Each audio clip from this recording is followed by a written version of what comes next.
৫ জুলাইয়ের রেলওয়ের পরীক্ষা সহ যেসব পরীক্ষা নিয়ে প্রশ্ন উঠেছে সেগুলো প্রমাণিত হলে আইনজীবীদের সঙ্গে কথা বলে সিদ্ধান্ত নেওয়া হবে বলে জানিয়েছেন পিএসসির চেয়ারম্যান মোহাম্মদ সোহরাব হোসাইন। সকালে নিজ কার্যালয়ে সংবাদ সম্মেলনে তিনি কথা বলেছেন। অন্যদিকে প্রশ্ন ফাঁসের ঘটনায় পিএসসির ঊর্ধ্বতন কর্মকর্তা সহ ১৭ আসামিকে আদালতে তোলা হলে আলোচিত আবেদ আলী সহ ৭ জন ১৬৪ ধারায় স্বীকারোক্তিমূলক জবানবন্দি দেন। পরে বাকি ১০ জনকেও কারাগারে পাঠানোর নির্দেশ দেন আদালত। দীপ্তচন্দ্র পাল এবং সুমন তানভীরের সহযোগিতায় আরও জানাচ্ছেন রফিকুল ইসলাম।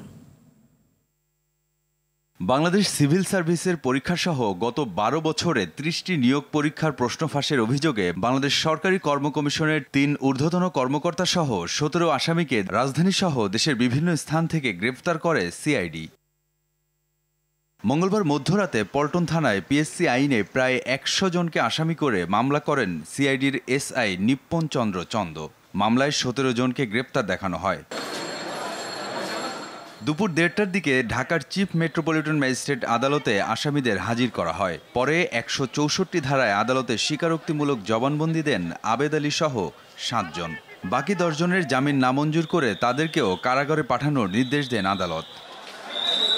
এদেরকে যদি স্বীকারোক্তিমূলক জবানবন্দি নেওয়ার প্রেক্ষিতে আরও যারা জড়িত আছে তাদেরকে গ্রেপ্তার করা হয়, তাহলে এই প্রতিষ্ঠানটি তার সুনাম অক্ষুণ্ণ রাখতে পারবে এবং বাংলাদেশের মানুষ সন্তুষ্ট হবে যে এ ধরনের একটি হিনিয়াস অফেন্সের মামলা আসামিরা গ্রেপ্তার হয় এবং বিচার হয়। সেই কথাই আমরা বিজ্ঞ আদালতকে বলেছি।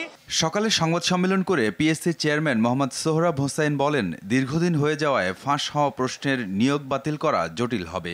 সিআইডি তদন্ত করছে, আপনারা জানেন। আমরাও একটা তদন্ত কমিটি করেছি ৩ সদস্য বিশিষ্ট এবং তাদেরকে ১৫ দিনের মধ্যে রিপোর্ট দেওয়ার জন্য বলা হয়েছে।